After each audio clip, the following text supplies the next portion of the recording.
Hello అండి. అందరికీ నమస్కారం. అందరూ బాగుండాలని మనస్ఫూర్తిగా కోరుకుంటున్నాను. Welcome back to my channel Janugiri creatives. నేను మీ జానుని. ఈరోజు వీడియో అయితే కనుక మంచి యమ్మీ స్వీట్ రెసిపీతో వచ్చేసానమాట. సూపర్ టేస్టీగా ఉంటుందండి.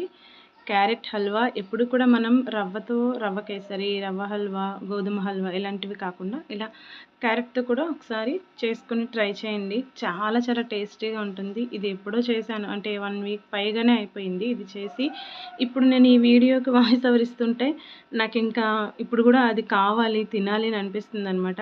అంత టేస్టీగా ఉంటుంది, అంత బాగుంటుంది. యమ్మీగా చాలా టేస్టీగా ఉంటుంది. నేను అసలు ఫుడ్డీని కదా, ఇంకా ఇలాంటివన్నీ కూడా వదులుకోలేనమాట.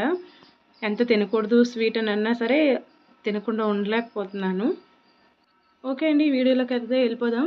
ఇక్కడైతే కనుక ఈ క్యారెట్లనే మనం ఎప్పుడు కూడా కూరలు అవి చేసుకుంటాం కదా, అలా కాకుండా ఈరోజు నేను హల్వా చేసి చూపిస్తాను, చూసేయండి.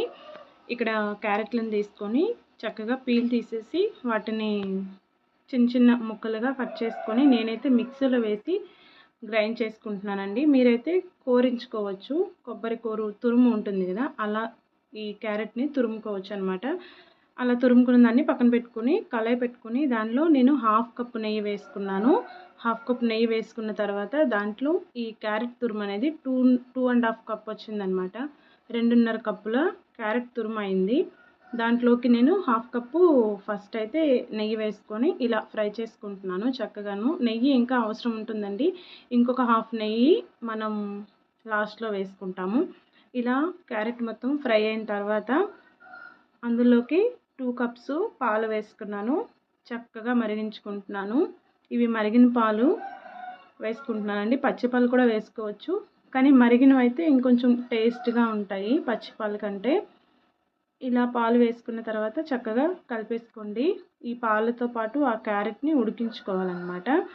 మంచిగా ఉడుకుతుంది చూడండి, ఇలా ఉడుకుతుందన్నమాట. చక్కగా ఉడికి కొంచెం దగ్గర అవుతుందన్నమాట. అలా దగ్గర అయిన తర్వాత ఇదిగోండి చూడండి, ఇలా దగ్గర అవుతుంది. ఇంత దగ్గరకు వచ్చేంత వరకు ఆ పాలన్నీ కూడా బాగా మరిగి ఇలా దగ్గర అయ్యేంత వరకు కూడా కుక్ చేసుకోవాలి. అలా కుక్ అయిన తర్వాత అందులోకి మనం 1 కప్ వరకు షుగర్ని వేసుకున్నానండి నేను. అంటే 1 కప్ అంటే మీరు స్వీట్ ఎక్కువ తినాలనుకునే వాళ్ళైతే 1 కప్ సరిపోతుంది. స్వీట్ తక్కువ తినాలనుకునే వాళ్ళైతే కనుక 3/4 కప్ వేసుకోండి. అంటే 1 కప్లో ఇంకొంచెం 2 స్పూన్స్ 3 స్పూన్స్ తీసేయండి, అప్పుడు బాగుంటుందన్నమాట. స్వీట్ కరెక్ట్గా సరిపోతుంది. అలా షుగర్ కూడా కరిగిపోయిన తర్వాత ఇక్కడ చూడండి నేనైతే క్రీమ్ వేస్తున్నాను. అదే క్రీమ్ కాదండి, ఇది కోవా అనమాట. నేను ఇంట్లో చేసుకునేదేనండి ఇది. స్వీట్లెస్ కోవా అండి. అంటే పాలను దగ్గరగా మరిగించేసాను ఇలా ముద్దగా అయ్యేంత వరకు కూడా. దాన్ని అయితే పక్కన పెట్టుకున్నాను. దాన్ని నేను ఇక్కడ యూస్ చేస్తున్నాను. పాయసంలో కూడా అలా యూస్ చేసుకోవచ్చండి. నేను ఇలా ఇందులోకి యూస్ చేస్తున్నాను. ఈ కోవా కూడా పచ్చి కోవా అని దొరుకుతుంది, దాన్ని కూడా వేసుకోవచ్చండి మీరు. వీటంతటినీ కూడా కలిపేసుకున్నాను. ఇదిగోండి కోవా కూడా దగ్గరకు వచ్చేసింది, బాగా ఉడికిపోయింది కదా, కోవా కూడా దాంట్లో కలిసిపోయింది. ఆ తర్వాత ఇందులో లాస్ట్లో మనం కొంచెం యాలకుల పొడిని వేసుకోండి. నేనైతే ఇక్కడ యాలకుల పొడి వేసుకోలేదండి, యాలకులని దంచి వేసుకున్నాను. అప్పటికప్పుడు మనం అలా దంచి వేస్తాం కదా, అప్పుడు స్మెల్ టేస్ట్ ఎక్సలెంట్గా ఉంటుందన్నమాట. చాలా చాలా టేస్టీగా ఉంటుంది. అలా వేసి చూడండి. పొడి ఉంటే ఏంటంటే మనం ఎప్పుడో చేసి పెట్టుకుంటాం కదా, కొంచెం ఆ ఫ్లేవర్ వేరేగా ఉంటుందన్నమాట. అదే అప్పటికప్పుడు ఇలా దంచి వేసుకుంటే అది ఇంకా చాలా టేస్టీగా ఉంటుంది.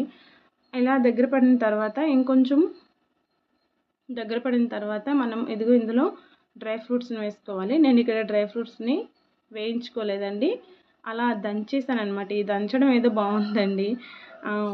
అంటే ఫ్రై చేసి ముక్కలుగా కట్ చేసుకొని ఫ్రై చేసి వేసేదానికంటే చక్కగా ఇలా రోట్లో దంచేసుకొని మనం అందులో వేసేసుకుంటే చక్కగా పీసులుగా వచ్చేస్తుంది, బాగుంటుంది. ఇలా డ్రై ఫ్రూట్స్ కూడా వేసుకొని కలుపుకున్న తర్వాత ఇదిగోండి మిగిలిన హాఫ్ నెయ్యి ఉంది కదా, దాన్ని నేను ఇక్కడ వేసేసానమాట. నెయ్యి అయితే ఖచ్చితంగా ఉండాలండి. నెయ్యి ఉంటేనే మనకి హల్వా అనేది మంచి టేస్టీగా ఉంటుంది. మార్కెట్లో దొరికే హల్వా ఉంటుంది కదా, స్వీట్ షాపుల్లో బేకరీల్లో, అంతకంటే టేస్టీగా మన దగ్గర ఉంటుంది. ఎందుకంటే ఫ్రెష్గా చేసుకుంటాం కదా, అంత టేస్టీగా ఉంటుందన్నమాట. ఎవరు కూడా మిస్ అవ్వకుండా ఇలా అంటే హల్వా అనేది కొంచెం నెయ్యి ఎక్కువ ఉంటేనే హల్వా టేస్ట్ అనేది బాగుంటుందన్నమాట. మీరు అలా చూసుకొని చేసుకోండి. నెయ్యి ఉంటేనే హల్వా చేసుకోవాలి, అలా ప్రిపేర్ అవ్వండి. అప్పుడు బాగుంటుందన్నమాట. ఇదిగోండి అది లాస్ట్గా మనకి హల్వా రెడీ అయిందని ఎలా తెలుస్తుందంటే, ఇక్కడ కడాయికి మనకి వదిలిపోతుందనమాట. అంటే కడాయికి పట్టుకోదనమాట. ఇలా మీకు చూస్తుంటే తెలుస్తుంది కదా, కళాయి నుంచి వదిలేస్తుంది ఈ హల్వా అనేది. అప్పుడు మనకది తయారైందని అర్థం. ఇదైతే తయారైపోయిందండి. నేను ఇప్పుడు స్టవ్ని అయితే ఆఫ్ చేసేస్తున్నాను. చేసేసాక మళ్ళీ కొంచెం వేడి ఉంటుంది కదా, దాంతోనే ఇలా కలుపుకుంటున్నాను అనమాట. స్టవ్ ఆఫ్ చేసి పక్కన పెట్టుకోండి. ఇదిగోండి నేనైతే ఇంకొక బౌల్లోకి అయితే షిఫ్ట్ చేసుకుంటున్నాను. అంతే అండి, చాలా ఈజీ ప్రాసెస్. కాకపోతే మనం దగ్గర ఉండి అలా కలుపుతూ ఉండాలి. అలా కలుపుతూ ఉంటేనే మనకి అడుగు పట్టకుండా మాడిపోకుండా ఉంటుంది. అడుగు పట్టిందంటే మనకి టేస్ట్ వేరే అయిపోతుందండి. అలా కాకుండా చూసుకోండి. అడుగు పట్టకుండా చూసుకుంటే ఈ హల్వా అనేది నెక్స్ట్ లెవెల్లో ఉంటుందన్నమాట. చాలా చాలా టేస్టీగా ఉంటుంది. మనం గెస్ట్స్ వచ్చేటప్పుడు చేసినా బాగుంటుంది, ఎవరికైనా ఇవ్వాలనుకున్నప్పుడు చేసినా బాగుంటుంది. ఓకే ఫ్రెండ్స్, ఈ వీడియో చూసారు కదా, వీడియో ఎలా ఉందనేది కమెంట్ చేయండి. స్వీట్ ఎంతమందికి ఇష్టమో కమెంట్ చేయండి. నాతో పాటు నాకైతే స్వీట్స్ చాలా ఇష్టం అండి. ఇంకా ఇంకా ఇచ్చినా సరే వద్దనకుండా తినేస్తానమాట, అంత ఇష్టం. సో మీలో కూడా అలాంటి వాళ్ళు ఉంటే కామెంట్ చేయండి.